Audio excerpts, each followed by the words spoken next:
स्वागत है आपका न्यूज़ 31 उत्तराखंड में और मैं हूं आपके साथ प्रवीण कुमार। लॉकडाउन 4.0 खत्म होने की कगार पर है और लॉकडाउन 5.0 में मिलने वाली रियायतों को लेकर के लोगों के बीच में अब भी असमंजस की स्थिति बनी हुई है। पर यह कोरोना है कि खत्म होने का नाम नहीं ले रहा। बात अगर उत्तराखंड की करें तो आंकड़ा जो प्रतिदिन 2, 3, 5 करके बढ़ रहा था, अचानक से 50 से 100 और 100 से 200 करके बढ़ने लगा है। इस कोरोना विस्फोट की वजह प्रवासी बताए जा रहे हैं, जो शायद सच भी है। पर इन प्रवासियों के साथ ही कोरोना विस्फोट का एक कारण और भी है, जो है सरकार की लापरवाही, जिसकी पोल सोशल मीडिया और मीडिया में दिख रहे वीडियो खोल रहे हैं, जो सरकारी इंतजामातों की नाकाफी बता रहे हैं। लगभग 8 से 10 दिन पहले हाईकोर्ट ने सरकार को आदेश दिए थे कि बाहरी राज्यों के रेड जोन से आने वाले लोगों को बॉर्डर पर रोक करके क्वारंटीन करें और मेडिकल जांच की जाए, पर सरकार ने इस पर हाथ खड़े कर दिए, जिसका नतीजा ये रहा कि आज पहाड़ का एक भी जिला कोरोना से अछूता नहीं है।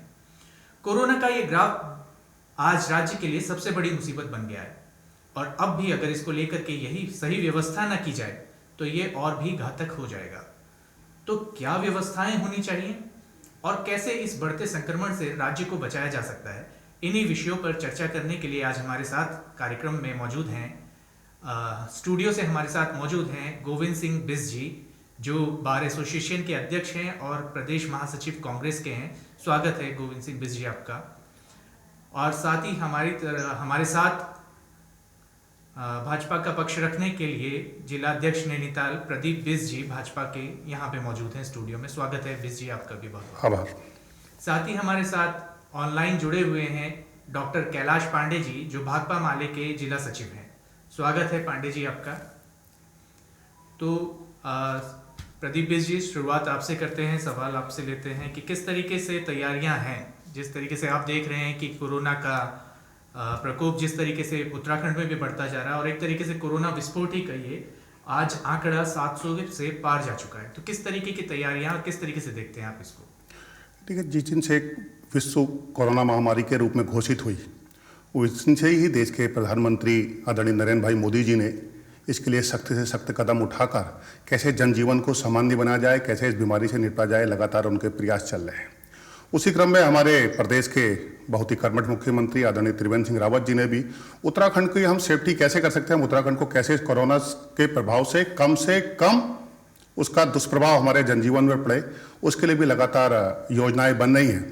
और आपने देखा होगा कि लगातार हमारे बीच में अभी जो संख्या बढ़ रही है वो लगातार प्रवासियों के आने के कारण बढ़ रही है और मैं कह सकता हूँ उसका जो ये प्रभाव है, कहीं ना कहीं अन्य राज्यों में जो कोरोना का प्रभाव था उसके कारण हमारे प्रदेश में भी कोरोना का प्रभाव दिख रहा है। तो क्या रोकथाम की कोई व्यवस्था नहीं हो सकती थी? जैसे हम लोग जिस तरीके से बात कर रहे हैं, जैसे हाईकोर्ट ने भी पहले कहा कि जो भी रेड जोन से या बाहर से जो लोग भी आते हैं उन्हें बॉर्डर पे क्वारंटीन कर लिया जाए।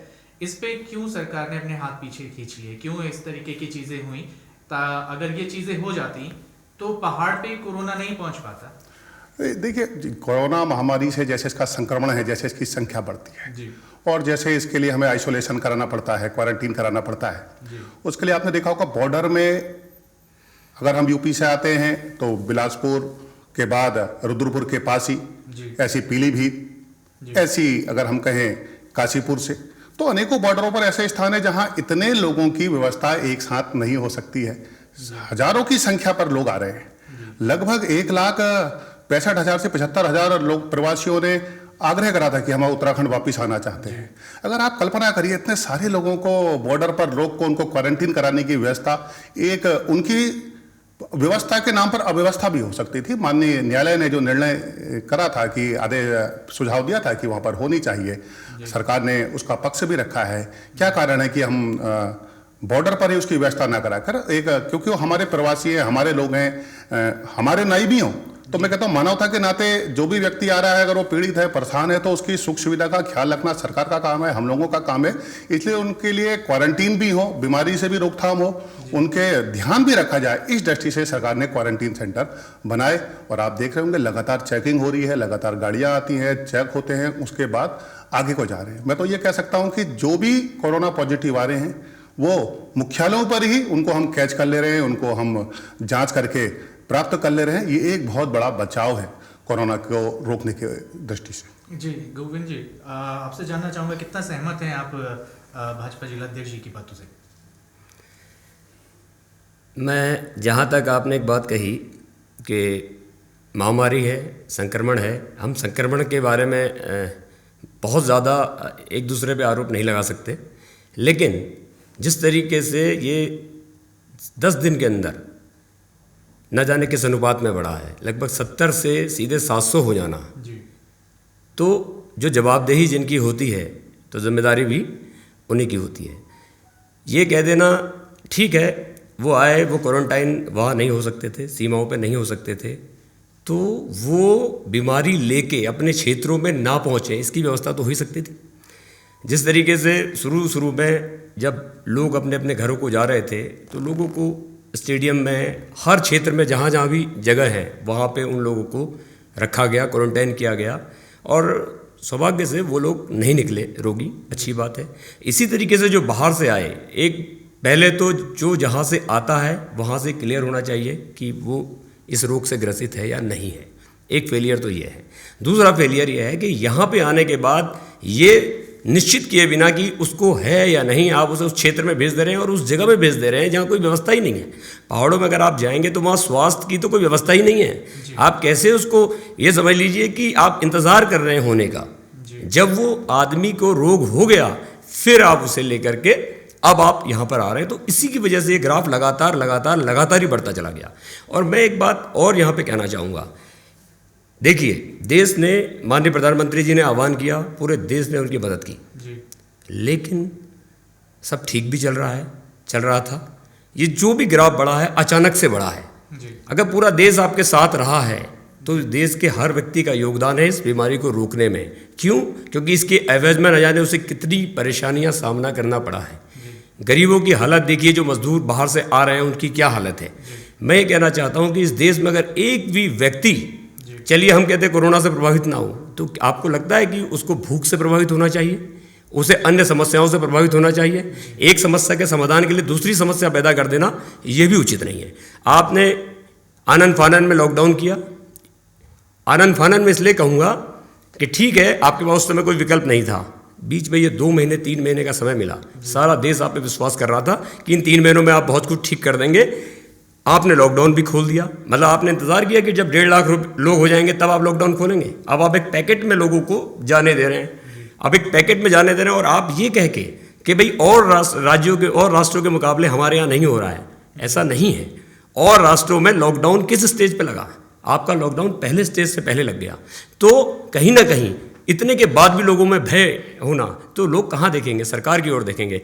तो हम सरकार की ओर देख रहे हैं और हम चाहते हैं कि सरकार ये जरूर सुनिश्चित करे। अभी तो 2 लाख लोग आने हैं उत्तराखंड में, 2 लाख लोग आने हैं, अभी हजारों लोग आने में यह हालत है। अगर 2 लाख लोग आएंगे तो उत्तराखंड में क्या स्थिति होने वाली है? 1,64,000 लोग पहुंच चुके हैं, 1,64,000 पहुंच चुके हैं। अभी 2 लाख आने हैं, अभी 2,20,000 लगभग आने हैं। कुमाऊं की बात करें तो कुमाऊं में ये आंकड़ा 72,474 का 27 तारीख का आंकड़ा है कि 72,474 लोग कुमाऊं में पहुंच चुके हैं। तो बिज जी, जिस तरीके से जिलाध्यक्ष जी, जिस तरीके से आप पे एक तरीके से आरोप लगाया कि आपके जो इंतजाम थे वो नाकाफी थे, आपने पूरी तैयारी के साथ जो भी काम किए वो पूरी तैयारी के साथ नहीं किए, यानी आपने जिस तरीके से लॉकडाउन लगा दिया, ये आरोप लगा रहे हैं कांग्रेस के हमारे प्रदेश महासचिव जी कि आपने पूरी तैयारी के साथ ना लॉकडाउन लगाया और ना ही लॉकडाउन को हटाने का फैसला आपने पूरी तैयारी के साथ किया। देखिए, कांग्रेस के महासचिव जी बैठे हुए हैं, इनकी पार्टी की राजनीतिक मजबूरी हो सकती है, जो राहुल गांधी जी कहें, जो सोनिया गांधी जी कहें, उन्हीं की बात को आगे बढ़ाना है। लेकिन इनके मन के अंदर से भी अगर मैं पूछूंगा तो निश्चित तौर पर ये कहेंगे, दुनिया में जो स्थिति कोरोना को लेकर चल रही है, जो भारत की ओर से विषय आ रहा था कि भारत में आएगा तो कैसा होगा, लेकिन मैं निश्चित तौर पर कह सकता हूं, जो विश्व के देश इटली, अमेरिका, जो अपने को स्वास्थ्य के संसाधनों में सर्वश्रेष्ठ मानते थे, किस प्रकार कोरोना महामारी से धराशायी हो गए, धराशायी नहीं हो गए, उन्होंने अपने हाथ पैर छोड़ दिए हैं और आज उनकी आशा भारत की ओर को जागी है। ऐसे विषय पर कहना चाहिए कि ये नहीं होता तो वो होता, वो होता तो ये नहीं होता, ये कहना बहुत आसान है, लेकिन पूरी दुनिया मान रही है कि आज नरेंद्र भाई मोदी जी ने जिस प्रकार इस कोरोना से महामारी से लड़ा है, उन्होंने देश को ही नहीं बचाया, पूरे विश्व की भी मदद करी है। इसके लिए सबको एक कंठ से उसकी सराहना करनी चाहिए। ये कोई नरेंद्र भाई मोदी जी की सराहना नहीं है, ये भारत के इंतजामों की सराहना है। इसलिए इसमें कोई भी राजनीतिक दल को सराहना करने में पीछे नहीं हटना चाहिए। जो बढ़ती हुई संख्या का आंकड़ा है, पहले दिन भी आया था कि कई जगह 67 दिन में 1 लाख हुए, उसके बाद 37 दिन में 1 लाख हुए, और उसके बाद उसका ग्राफ वैसे ही बढ़ता है। तो ऐसा हमें समझना चाहिए। ICMR ने भी कहा यदि लॉकडाउन नहीं हुआ होता तो जो हम पहले चरण में केवल हजारों में थे, तो वहां हम लाखों में होते। इसलिए कह सकते हैं जो वैज्ञानिक आधार है, जो दुनिया का आधार है, वो भारत को मॉडल को श्रेष्ठ बता रहा है। अध्यक्ष जी एक चीज है ना, आप बता रहे हैं कि जो आंकड़ा आप बता रहे हैं कि पहले 62 दिन में होता, फिर वो 37 दिन में होता, और उसके बाद वो आंकड़ा 8 दिन में लगभग 1 लाख पूरा होने का होता, तो फिर हम ये मान करके चल रहे हैं कि हम उन आंकड़ों को ही देख करके चल रहे थे। हम लोगों की तरफ से तैयारियां कुछ नहीं थी, ये तो नेचुरली जो होना था वही हो रहा है। हमने तैयारियां नहीं करी उसे रोकने की। नहीं, बिल्कुल नहीं, ये बिल्कुल वैज्ञानिक आधार। जी, हम राजनीतिक लोग हैं जी, हम सामाजिक विषयों को बहुत अच्छी तरह रख सकते हैं जी, लेकिन जो स्वास्थ्य संबंधी एडवाइजरी है, जो अन्य प्रकार के जो वैज्ञानिक आधार होता है जिन चीजों का, उसके लिए हमें उन्हीं के एक्सपर्ट से सलाह लेनी पड़ती है। मेरा सवाल ये है, और उनके लोगों ने बताया, मान्यवर उनके लोगों ने बताया कि लॉकडाउन की वजह से जहां हम 8 लाख होते वहां हम हजारों होते। इसका जो रेशियो है बढ़ने का, भारत की आबादी के हिसाब से, भारत के रहन सहन के हिसाब से, भारत की सामाजिक दृष्टि के हिसाब से, वो बहुत दुनिया में कम है। और हमारी आबादी को भी ध्यान में रखना चाहिए, हमारे सामाजिक परिवेश को भी ध्यान में रखना चाहिए, किस प्रकार से हमारे देश की स्थिति है। उस स्थितियों पर हम जहाँ पर खड़े हैं, मैं पुनः कहना चाहूँगा कि हम नहीं, मैं एक भारतीय जनता पार्टी का जिलाध्यक्ष उस नाते नहीं, पूरा दुनिया जब उसकी सराहना करी तो सभी दलों को भी, और उसके अंदर जो कमियां हो उसके लिए बार बार चर्चा होती है, उसमें सुधार होते हैं, उन कमियों को दूर करते हुए हम आगे बढ़ते हैं। जी, मैं कैलाश पांडे जी को बहस में लाना चाहूँगा। पांडे जी, 2 दिन पहले आप लोगों ने एक धरना प्रदर्शन किया था नाकामियों को लेकर के, जो आपको लग रहा था कि क्वारंटाइन सेंटरों में दुर्दशा है, हमारे खास करके उत्तराखंड की बात है, उसको लेकर के आपने एक धरना प्रदर्शन किया था। तो कितना सहमत हैं आप जिलाध्यक्ष जी की बातों से? जिलाध्यक्ष जी ने आपकी बहुत अच्छी तरीके से चीजों को समझाया, कितना सहमत हैं आप? देखिए, वायरस और बीमारी को लेकर के तो देखिए किसी का बस नहीं है, ये बात तो सही है, और उसका प्रसार को लेकर के किसी कोई रोक उसको सकता नहीं है। परंतु बात यह है कि हमारी जो सरकार है उसकी जो अदूरदर्शिता है, लापरवाही है, और इस समस्या की जो भयावहता है, इसको समझने पाने की नाकामी, ये बहुत जबरदस्त बात है। और इसी के कारण देखिए आज के दिन में ये हुआ है, और इससे सरकार जवाबदेही से नहीं बच सकती है ना। आप ये देखिए कि आज के हालात में जब हम बैठ करके बातचीत कर रहे हैं, और जिस दिन जनता कर्फ्यू 22 मार्च को हुआ था, उस दिन पूरे देश में भी उतने मरीज नहीं थे जितने हमारे उत्तराखंड में हो गए हैं। हमारे उत्तराखंड में उससे ज्यादा हो गए हैं। तो आप ये देखिए ये जो भयावहता है, इसको एक तो समझ नहीं पाए, इसका आकलन नहीं कर पाए, ये एक प्रशासनिक अक्षमता का मामला है। दूसरी बात यह है जो क्वारंटीन सेंटर्स हैं जहां लोगों को भेजा भी जा रहा है, वहां के जो हालात हैं, वहां की दुर्दशा है, इसके लिए भी सरकार ही जिम्मेदार है। आज के दिन में जो मजदूरों की समस्या है उसके लिए सरकार जिम्मेदार है। और आप देखिए मजदूर लाखों की संख्या में, करोड़ों की संख्या में सड़कों पर हैं। और आज के दिन में जब हम देख रहे हैं कि भाई आप कह रहे हैं कि हम चले घर भेजेंगे, सुप्रीम कोर्ट ने भी कहा घर भेजेंगे, पर हम कह रहे हैं कि उस समय जिस समय मजदूरों को सबसे ज्यादा सहायता की जरूरत है, तो आप देखिए कि उनके पक्ष में जो कानून है उनको बदलने की बात आज के दिन में हो रही है। आज के दिन में जब उनके पक्ष में सबसे ज्यादा मजबूती से खड़ा रहना चाहिए। अभी आप देखिए उत्तराखंड की हम बात कर रहे हैं, उत्तराखंड में बाहर से लोग आ रहे हैं, इसको लेकर के कोरोना के मामले बढ़े, सही बात है, बाहर से लोग आ रहे हैं, अपने ही लोग हैं। कल के दिन में भाई हम लोगों को सबको साथ ही मिलकर रहना है। पर एक बात और भी है इसमें, यहां से जो बाहर जाने वाले हैं उन्होंने भी बहुत लोगों ने आवेदन किए हैं, परंतु जो ट्रेनें आ रही हैं, ट्रेन आकर के यहाँ रुक रही है, परंतु ऐसा कोई व्यवस्था नहीं बनाई जा रही है कि जिन्होंने आवेदन यहां से बाहर जाने के लिए किया है वो भी बाहर जा सकें। तो कुल मिलाकर के इस सबको कहने का ये मतलब है कि कुल मिलाकर सरकार को समझ में नहीं आ रहा करें क्या। मैं आपको बताऊं, अभी मैं परसों एक अधिकारी जी से मिला, उन्होंने कहा कि भाई ये तो अब इसके साथ ही रह करके हमको आदत डाल लेनी पड़ेगी। सरकार का जो सोचना है कि हमको इसके साथ रह के आदत डालनी पड़ेगी, ये दरअसल जो है सोच ये काफी भयावह है। नहीं, ये सरकार की सोच नहीं है माननीय पांडे जी, ये सरकार की सोच नहीं है, ये वैज्ञानिकों का बताया हुआ आधार है। कोरोना इतनी जल्दी उससे हमें मुक्ति मिलने वाली नहीं है। सरकार की सोच नहीं कि हमें कोरोना के साथ रहना है। ये जो महामारी आ गई है, अब उससे हम उसके सेकंड स्टेज में कैसे जाए, हम उसको कैसे, उसकी चुनौतियों को स्वीकार करें, हम सावधानी बरत के कैसे अपने जनजीवन को सामान्य करें, ये साइंटिफिक कारणों से बताया जा रहा है। सरकार इसमें नहीं कह रही है कि जी आपको कोरोना में ऐसा रहना है। ये आपने भी बताया कि लॉकडाउन की स्थितियों पर मैं इतना कह सकता हूं कि आपने कल प्रदर्शन हुआ था, क्वारंटीन सेंटरों की जो कमियां उनको बिल्कुल दूर करेंगे और दूर होनी भी चाहिए, और पहले से भी सरकार ने बहुत इंतजाम किए हैं कि इन सब चीजों को हम दूर करें। लेकिन अगर सरकार की दूरदर्शिता नहीं होती, इतने क्वारंटीन सेंटर, इतने अस्पतालों को, हल्द्वानी जैसे सेंटर में 6 प्राइवेट हॉस्पिटलों को एक्वायर करके कोरोना के पैसे अगर कोई दिक्कत आएगी तो लेंगे, सुशीला तिवारी को कोविड हॉस्पिटल, ऐसी अनेकों अनेक कोलिब्रेशन करे हैं, बस उनको देखने की आवश्यकता है। थोड़ा सा मैं आपसे निवेदन करना चाहूंगा, आग्रह करना चाहूंगा कि सरकार बेहतर प्रयासों में काम करने वाली ये सरकार है, थोड़ा सा दृष्टि बदलने की आवश्यकता है। इस समय हमें राजनीति से दूर रहकर कोरोना के संक्रमित लोगों को और कोरोना से प्रभावित लोगों को, दोनों को दृष्टि में रखना होगा। जो कोरोना से संक्रमित हैं उनका ट्रीटमेंट होगा, वो एक बड़ी समस्या है। लेकिन जो लोग आ रहे हैं उनके लिए भी सरकार ने एक ऐप बनाया है, प्रवासियों के लिए भी लगातार सरकार चिंता कर रही है किस प्रकार से उनको सुविधा दी जाए, उनको अन्य उनके जनजीवन को सामान्य करा जाए। साफ कहा है कि प्रत्येक जो वो आए हैं उनको राशन कार्ड से राशन मिलेगा। उनके लिए, मजदूरों के लिए सरकार ने, केंद्र सरकार ने सीधे उनके खातों में पैसे डाले। सरकार ने, हमारी राज्य सरकार ने 1,000 रुपए डाले।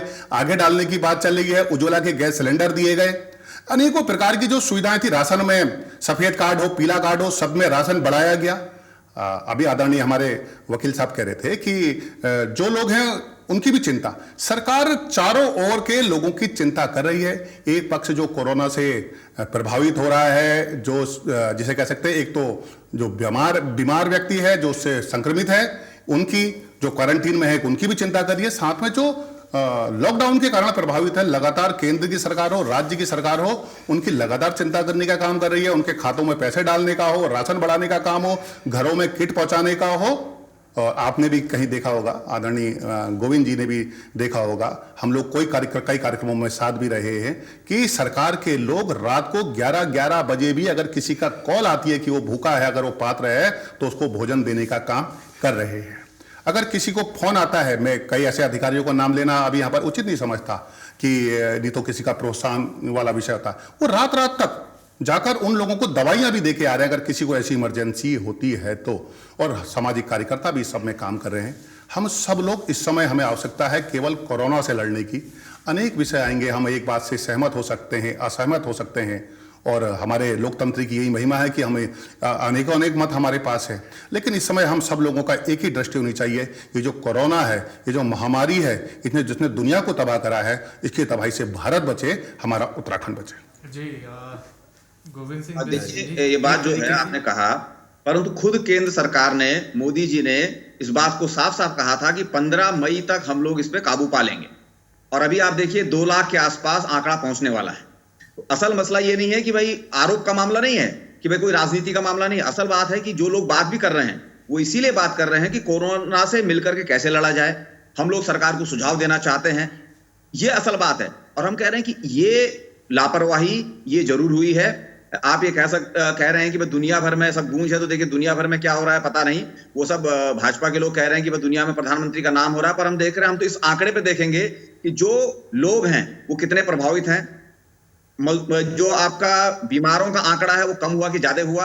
हम इस बात पर आकलन करेंगे कि मजदूरों को राहत कितनी मिल रही है। अभी भी सड़कों पर लाखों की संख्या में मजदूर हैं, और उनके बारे में तो सुप्रीम कोर्ट ने जब पूछा तो सुप्रीम कोर्ट में सरकार की तरफ से जो वकील वहां गए, उन्होंने कहा कि नहीं साहब ये तो कुछ है नहीं, ये तो विपक्ष खाली इसको हवा बना रहा है। पर असल बात यह है कि हम देख रहे हैं कि सड़कों पे लोग हैं, और उसके लिए कोई एक व्यक्तिगत रूप से कोई 1-2 लोग कुछ कर पा रहे हैं, तो सरकार की जो पूरी मशीनरी है वो मशीनरी फेल है। सवाल इस बात पे है। सवाल यह है कि लोगों ने तो दिल खोल के दान भी दिया, पीएम जो केयर फंड बना उसमें भी दिया, और हम कह रहे हैं कि लोगों के लिए इतनी स्थिति नहीं है कि लोगों के लिए कुछ सड़क पे प्याऊ लग जाए, सड़क पे लोगों को राहत मिल जाए। तो कुल मिला के कोशिश ये हो रही है कि इसको ढका जाए, है ना, ढक करके ये दिखाने की कोशिश की जाए कि नहीं साहब महामारी की जितनी बड़ी बात देश में हो रही है उतनी बड़ी बात है नहीं। दूसरी बात यह है कि जब शुरू में बहुत कम लोग थे, उस समय जरूर ये मौका लोगों को दिया जाना चाहिए था, 1 हफ्ते का कम से कम, कि भाई लोग घर जा सकते हैं। उसके बाद आप कह सकते थे कि भाई नहीं अब तो बाद में आपको जाना संभव नहीं होगा। पर हम देख रहे हैं उल्टी बात हुई। जिस समय लोगों को घर जाने की सुविधा देनी चाहिए थी, टाइम देना चाहिए था, उस समय लॉकडाउन हो गया। और जिस समय अभी ज्यादा केयर की जरूरत है। उस समय स्थिति हो रही, कभी शराब की दुकान खोल करके वहां भीड़ पैदा की जा रही है। अभी आज के दिन में फिर आप कह रहे हैं कि भाई जैसे जैसे मामले बढ़ रहे हैं तो 7 बजे से 7 बजे तक चलाएंगे। तुम कह रहे हैं ये जो बिल्कुल कोई प्लानिंग नहीं है, है ना, कोई दूरदर्शिता का पूरा तौर पर अभाव। जी, ये भी एक सवाल जनता की तरफ से निकल करके आता है और हमारी जितने लोगों से भी बातचीत हुई है कि जैसे जैसे मामले बढ़ते जा रहे हैं हम लोग उतनी छूट लॉकडाउन में देते जा रहे हैं, तो क्या ये खतरनाक नहीं है? नहीं, देखिए ये सब चीज़ें मैंने कहा ना कि इसका कहीं ना कहीं ICMR और अन्य अन्य जो वैज्ञानिक संस्थान हैं, जो शोध संस्थाएं हैं, उनसे कहीं ना कहीं परामर्श चलता होगा और उसी के आधार पर कई चीज़ें हमने, जैसे आदरणीय मोदी जी ने कहा था, जीवन भी चलेगा और जहान भी चलेगा, दोनों चीज़ों को चलाने की आवश्यकता है। आप अगर एक बात कहें, अभी आदरणीय पांडे जी कह रहे थे कि अगर पहले 7 दिन का समय देकर सब लोगों को शिफ्ट करा जा सकता था। आदरणीय पांडे जी, उत्तराखंड से कम 2.25 लाख लोग उत्तराखंड में आ चुके हैं। अभी आदरणीय बिष्ट जी बता रहे थे कि 2 लाख लोग और वेटिंग में हैं। ऐसी पूरी दुनिया में लगभग करोड़ लोग ऐसे थे जो शिफ्टिंग करते थे। जो हमारे संसाधन थे, जो हमारी ट्रेन थी, बसें थी, आप कल्पना कर सकते हैं आज हम 1400 लोगों को एक ट्रेन में ला रहे हैं, सुरक्षित ला रहे हैं, उनका चेक करके और उनको घर तक भेज रहे हैं। अगर ये स्थिति 7 दिन की होती तो ट्रेनों के ऊपर बैठ के भी लोगों, हमने देखा है, आपने देखा है, एक ट्रेन की बोगियों में कितने लोग आते, और उसमें अगर एक बोगी में अगर एक भी संक्रमित व्यक्ति होता तो उससे कितने लोग संक्रमित व्यक्ति होते। मैंने कहा ना, ये तो प्रश्न ऐसे ही, अगर ऐसा नहीं होता तो वैसा होता, वैसा होता तो वैसा होता। लेकिन आज दुनिया में सर्वश्रेष्ठ मॉडल माना जा रहा है, कि अच्छा मॉडल माना जा रहा है कि भारत की गति भी कम है और भारत का जो कोरोना का फैलाव है वो कम गति से। आपने अभी कहा 15 मई तक आदरणीय मोदी जी ने कहा था, भाई उन्होंने कहा था कम करेंगे। आज मैं निश्चित तौर पर कह सकता हूं, भारत की आबादी के हिसाब से, भारत के सिस्टम के हिसाब से हम 2.25 लाख के आसपास हैं, और अन्य देशों में तो इस समय आंकड़ा बहुत आगे बढ़ चुका था। हमको इस बीमारी से भारत, अमेरिका, इंग्लैंड, जापान कोई अलग अलग प्रकार के नहीं है। ये बीमारी का संक्रमण सब जगह एक जैसा है। प्रभाव हम लोग भारतीय, हमारा इम्यून सिस्टम मजबूत है, थोड़ा कम ज्यादा इसका प्रभाव हमारे ऊपर हो सकता है। लेकिन आपने जो कहा 1 हफ्ते का पहले खोल देते और उसके बाद सब करते, तो मैं कह सकता हूं कि अगर एक बोगी में भी 2-4 लोग भी संक्रमित हो जाते, और ट्रेनों की संख्या स्थिति कैसी होती, बसों की स्थिति कैसी होती, शायद अगर वो घर तक पहुंच जाते, फिर घर में जाकर जब उनको हम चिन्हित करते तो उनको लाना कितना कठिन होता, ये आप भी समझते हैं और हम भी समझते हैं। और शायद एक बहुत बड़ा दिक्कत होगा। मैं उत्तराखंड की बात करूं, अगर यहाँ पर ही अच्छा है कि हमें स्थानों पर ही, हमें जब चेकिंग पर ही, स्पॉटों पर ही हमें कोरोना के जो पॉजिटिव केस है वो मिल जा रहे हैं। अगर उनको दोबारा से गांव में जाने के बाद दोबारा आने की स्थिति हो तो कितना कठिनाइयां हो। अध्यक्ष जी, ये थोड़ा सा आप गलत कह रहे हैं कि हम लोगों को स्पॉट पे ही मिल जा रहे हैं। यहाँ से कई लोग वहां पहुंच चुके हैं, जिसी वजह से पहाड़ों पे जो केसेस नजर आए हैं वो केवल यही है कि प्रवासी यहाँ से निकल करके वहां पहुंच चुके हैं। लेकिन इसकी संख्या कम है, आप देखेंगे भाई, ऐसा बहुत बड़ा नहीं, ऐसा है ना। संख्या की बात करें तो हम लोग सैंपल और टेस्टिंग की बात कर रहे हैं। भाई साहब, उस समय कि जो विदेश से लोग आए थे और ऊपरी क्लास था, उसी में ज्यादा संक्रमण था। निचले तबके में, नीचे वर्ग में, मजदूरों में संक्रमण नहीं फैला था। एक बात तो ये है। दूसरी बात ये है कि अभी भी जो संख्या कम है, जिसका आप गुणगान मोदी जी का कर रहे हैं, मैं आपको बताना चाहता हूं, टेस्ट जो हो रहे हैं, जी, टेस्ट की संख्या बहुत कम है। और अभी थोड़ा बढ़ना शुरू हुई है टेस्ट की संख्या, तो आप देखिए कितना भयावह स्थिति आ गई है। और टेस्ट जैसे ही बढ़ेंगे तो अभी तो ये संकट और बढ़ने वाला है ना। तो ये कहना अभी जल्दबाजी है कि भाई हम लोगों ने पूरा सब इसको काबू पा लिया है और पूरी दुनिया में नहीं हुआ, हमने कर लिया है। ये अपनी पीठ थपथपाने वाली बात नहीं है। नहीं, हम अपनी पीठ थपथपाने नहीं पड़े जी। हम केवल ये कह रहे हैं, हम कंट्रोलिंग की स्थिति में है। हमने ये नहीं कहा कि हम इससे मुक्त हो गए, हम इससे पार पा लिया। ये सावधानी अभी हमें बरतने की जरूरत है, इन सावधानियों में रहने की जरूरत है। सवाल थोड़ा सा एक सवाल है। सवाल ये है कि लॉकडाउन की वजह से ही तो हम ये कर पाने में सफल हुए, तो क्या ये लॉकडाउन एक बहुत लंबे समय तक किया जा सकता है? अब नहीं किया जा सकता है तो उसके बाद जो हमने बीमारी पनप गई ना, पनप करने के बाद उसे रोकने का काम भी तो सरकार का होगा। इसके लिए सरकार को तो कोई ना कोई पॉलिसी बनानी पड़ेगी। और हमेशा ये कह के अगर कोई बात फैल रही है उस बारे में, अगर विपक्ष अपनी बात कहता है तो वो राजनीति कहाँ से हो गई? विपक्ष ने आपका साथ नहीं दिया पूरे 2 से 3 महीने। क्या अकेले अपने भरोसे सरकार चल गई? देश की जनता ने पूरा साथ दिया है, देश की जनता परेशान भी हुई है, लेकिन कहाँ साथ नहीं दिया है। लेकिन सवाल यहाँ पर दूसरा है। यहाँ पर सवाल अब फैल रहा है, लोगों में भय पैदा हो रहा है, तो उसको दूर करने का काम आपका होना चाहिए। अभी आपने कहा कि तमाम व्यवस्थाएं हैं, क्वारंटाइन सेंटर हैं। अगर आप क्वारंटाइन सेंटर में जाइए, वो क्वारंटाइन सेंटर हैं? आप बताइए, आपके पास वहाँ ऐसी व्यवस्था है जो पता लग सके कि किसको है किसको नहीं है? जो ट्रेस आउट कौन करेगा? ट्रेस आउट तो गवर्नमेंट करेगी ना। हर चीज का वैज्ञानिक आधार नहीं होता है, कुछ चीजें तो जमीनी स्तर पे आके करना भी तो पड़ता है। जो भी लोग आ रहे हैं उनका कोरोना टेस्ट यहाँ पर हो रहा है, जो भी सेंटर्स में आ रहे हैं। फिर उसके बाद उनकी 2 दिन की रिपोर्ट के बाद उनको आगे जिनका जिस स्थितियाँ पर आ रही है उन स्थितियों पर भेजा जा रहा है। जो बाहर से लोग आ जा रहे हैं उन्हें होम क्वारंटीन भी करा जा रहा है। अनेक अनेक प्रकार के जैसे इसमें काबू पाया जा सकता है। सरकार बखूबी और बड़ी मेहनत से, मैं तो भगवान से प्रार्थना करूंगा इसके केस कम से कम आए और बिल्कुल इसको ये संक्षिप्त रहे। और किस तरीके से सब लोग सुझाव देने के लिए स्वतंत्र हैं, सरकार को भी सुझाव दे सकते हैं। हमारे वहाँ तो बड़ा पारदर्शी सिस्टम है। जिलाध्यक्ष जी अभी कैलाश पांडे जी ने एक सैंपल और टेस्टिंग की बात करी थी। मैं एक डाटा आपके सामने रखना चाहूँगा। 27 तारीख से पहले तक पूरे राज्य में 1,64,000 लोग कम से कम यहाँ पे पहुँचे हैं। 1,64,000 लोग 27 तारीख से पहले यहाँ पे पहुँचे। और आज जो आपका 29 तारीख का 2 बजे का जो हेल्थ बुलेटिन है, उसके हिसाब से आपके टेस्टिंग की जो संख्या है वो 26,951 की है। यानी कि 1,64,000 लोग पहुंच चुके हैं और उसके बाद जो टेस्टिंग हो रही है वो केवल 26,000 लोगों की हो रही है।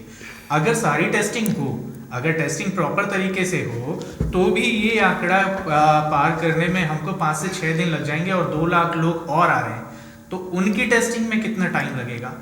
जी बिल्कुल, आपने बात कही टेस्टिंग की। जहाँ तक है, टेस्टिंग की भी केंद्र सरकार के द्वारा गाइडलाइन होती है, किनको टेस्ट करना है, कितनी टेस्ट किट मिलेंगी, कितनी टेस्ट किट हमारे पास उपलब्ध हैं, वहाँ पर कितनी आवश्यकता है। मैं यही बात तो कह रहा हूँ ना कि हर चीज़ जो वहाँ पर बैठे हुए एक्सपर्ट्स लोग हैं वो भी इसमें कहीं ना कहीं ध्यान दे रहे हैं।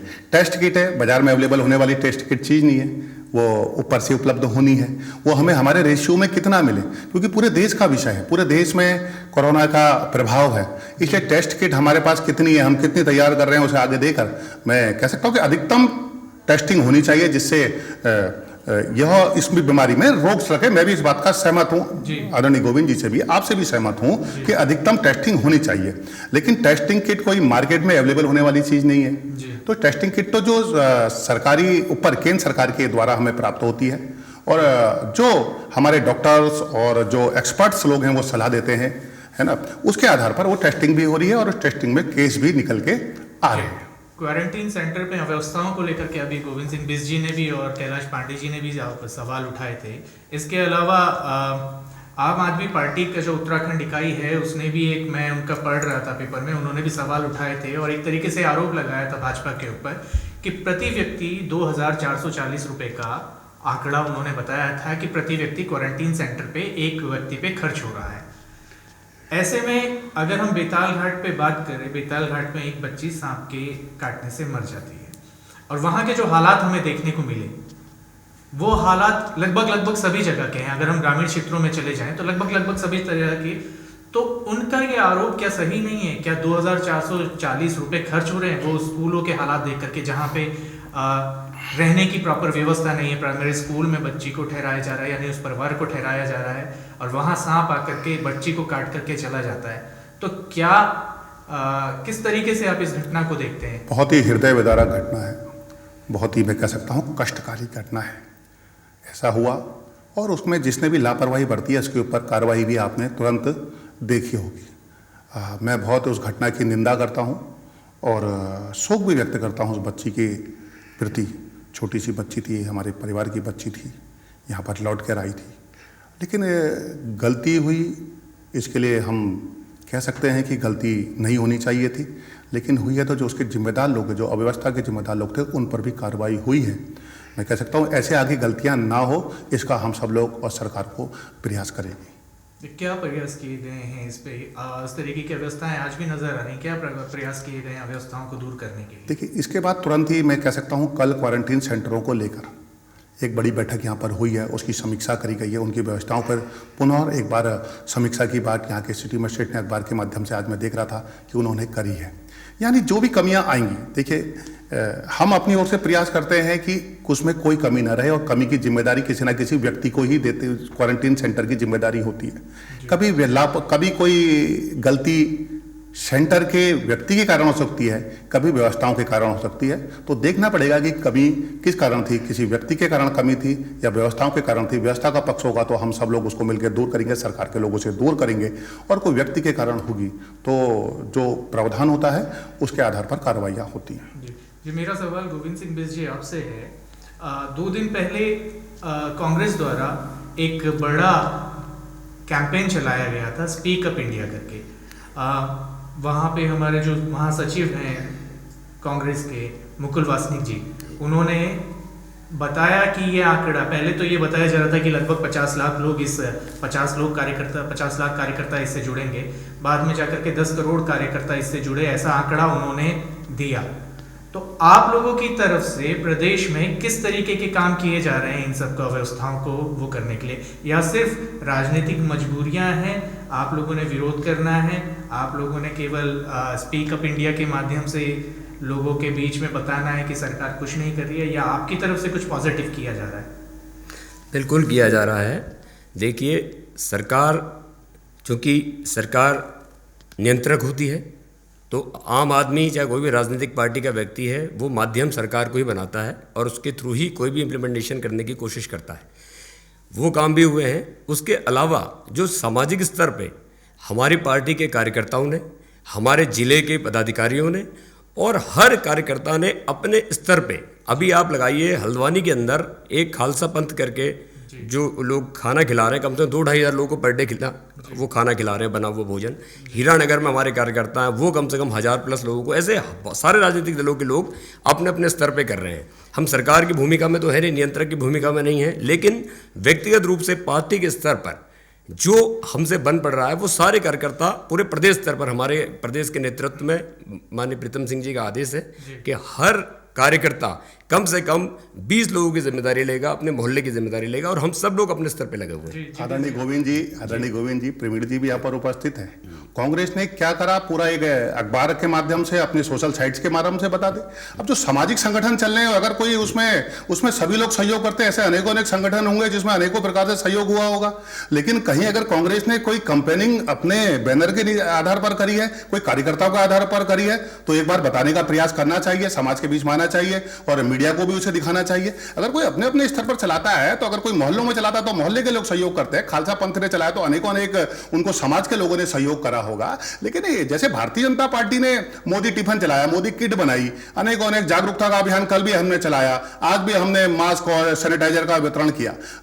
कोई कांग्रेस के द्वारा कहीं अगर ऐसा कोई चार्ट है, या कांग्रेस के नेतृत्व के द्वारा अगर कहीं ऐसा खाली बोल दिया कि कुछ करिए कहने से तो काम नहीं होने वाला ना। कार्यक्रम का स्वरूप बताइए, आपके कार्यक्रम के स्वरूप यही रहे। भारतीय जनता पार्टी को आप कल तक देख रहे होंगे, ब्लड डोनेशन कैंप चला रहे हैं, परसों भी हमारा ब्लड डोनेशन कैंप था, जहां पर भी समस्या आ रही। राजनीतिक दल के नाते हमारी सामाजिक जिम्मेदारी भी है, हम हर चीज सरकार के ऊपर छोड़ दें, हर चीज सरकार के ऊपर नहीं, हमारी सामाजिक जिम्मेदारी, हम सामाजिक लोग हैं, हम राजनीतिक के पद प्रतिष्ठा में होंगे, लेकिन हमारा समाज का भाव भी हमारा। मैं यहाँ पे कहना चाहूंगा, जहाँ पे ये ब्लड डोनेशन कैंप करें, कांग्रेस के कम से कम इसमें क्या करा, अभी 7-8 कैंप अभी लगातार यूथ कांग्रेस ने, एनएसयूआई ने अलग लगाए हैं। कहाँ सामाजिक सरोकारों में क्या क्या चीज करी, इस चीज को बताने का प्रयास करना। थोड़ा सा यहाँ पे मैं आपसे इत्तेफाक नहीं रखता कि इसमें राजनीतिक पार्टी के बैनर तले अगर ये कार्यक्रम हो रहा है, तो मैं तो इसके भी खिलाफत करता हूँ। आपके यहाँ सरकार चल रही है, पार्टी चल रही है, मेरी समझ में नहीं आता क्यों।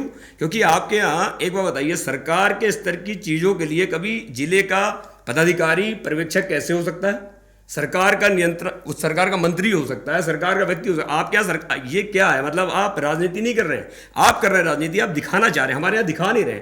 और हम बैनर क्यों लगा रहे हैं? भाई जो कुछ करेगा नहीं तो दिखाएगा, जी नहीं, आप सरकार को नहीं, यहाँ पे आप गलत हैं। आप सरकार, कोई भारतीय जनता पार्टी ऐसा संगठन है जो अपने संगठन की निरंतर गतिविधियों को चलाता है। आप दिखाना चाहते हैं कि जो कर रहे हैं हम कर रहे हैं, दूसरा नहीं कर रहा है, ये गलत बात है। हम तो कह रहे हैं आप कर रहे हैं, उसका भी स्वागत है, हम कर रहे हैं, लेकिन राजनीतिक दल के नाते कह रहा हूं, आप और हम करें, राजनीतिक दल के नाते कांग्रेस का भी उत्तराखंड उतना ही है जितना बीजेपी का है, कम्युनिस्ट पार्टी का भी उत्तराखंड उतना ही होना चाहिए। लेकिन जब हम कहते हैं ये उत्तराखंड हमारा है, ये देश हमारा है, तो जब जरूरत पड़ती है अपने पार्षदों के माध्यम से हमने अपने कार्यकर्ता, जो हमारे ब्लॉक लेवल के कार्यकर्ता है, हमारे जिले लेवल के कार्यकर्ता है, ग्रामीण लेवल के कार्यकर्ता है, और जहाँ पे भी जो गरीब लोग हैं वहां तक राशन पहुंचाने का काम और जो मदद हो रही है पहुंचाने का काम। देखिए, 2 बातें मैं कहना चाहता हूँ इसमें। पहली बात तो यह है कि कोई व्यक्तिगत रूप से कितना कर रहा है वो अच्छी बात है और हमको करना ही चाहिए, और अधिकांश लोग इसमें लगे ही हैं। सामाजिक रूप से जितने भी लोग जुड़े हुए हैं, कहीं ना कहीं से वो लोग लगे हैं, इसमें तो अच्छी बात है। और पूरे देश में भी हम देख रहे हैं कि कई लोग व्यक्तिगत रूप से काम कर रहे हैं, पर एक सिस्टम के रूप में सरकार की जो जिम्मेदारी है वो बहुत जरूरी है, क्योंकि जितने भी लोग मिलकर कर रहे हैं वो आप देखिए इस हालात में ऊंट के मुंह में जीरा ही साबित हो रहा है। और सरकार की जो पूरी संस्थागत जिम्मेदारी है, उस जिम्मेदारी से सरकार इसमें पल्ला नहीं झाड़ सकती। पहली बात तो यह है। दूसरी बात, जो क्वारंटीन सेंटर को हमारे साथी लोग कह रहे थे, भाजपा के जिलाध्यक्ष जी जो कह रहे थे, मैं आपको बताना चाहता हूं कि गांव में हम जानते हैं कैसे स्थिति में प्राइमरी स्कूल हैं, कैसे स्थिति में हमारे पंचायत घर हैं, क्या उनके हालात हैं। और वहां जो क्वारंटीन सेंटर बने हुए हैं वहां बहुत बुरे हालात हैं। और अभी क्योंकि 2 महीने से तो वहां कोई स्कूल भी नहीं चल रहे थे, तो वहां बहुत ही बुरे हालात हैं। और वहां लोगों को जब क्वारंटीन सेंटर में रखा गया है, इससे संक्रमण बढ़ने का और खतरा बढ़ गया है। दूसरी बात, सारे के सारा जो पूरा शासन प्रशासन है उसने पल्ला झाड़ करके वो ग्राम प्रधान, आशा बहन, इन सब के हवाले उसको पूरा कर दिया है। उसमें सीधे सीधे प्रशासनिक अधिकारियों की जिम्मेदारी होनी चाहिए। वहां पे क्वारंटीन सेंटर बनने से इतने छोटे छोटे स्कूल हैं, प्राइमरी स्कूल हैं, वहां इतने सारे लोगों के इकट्ठे होने से संक्रमण का और खतरा बढ़ गया है।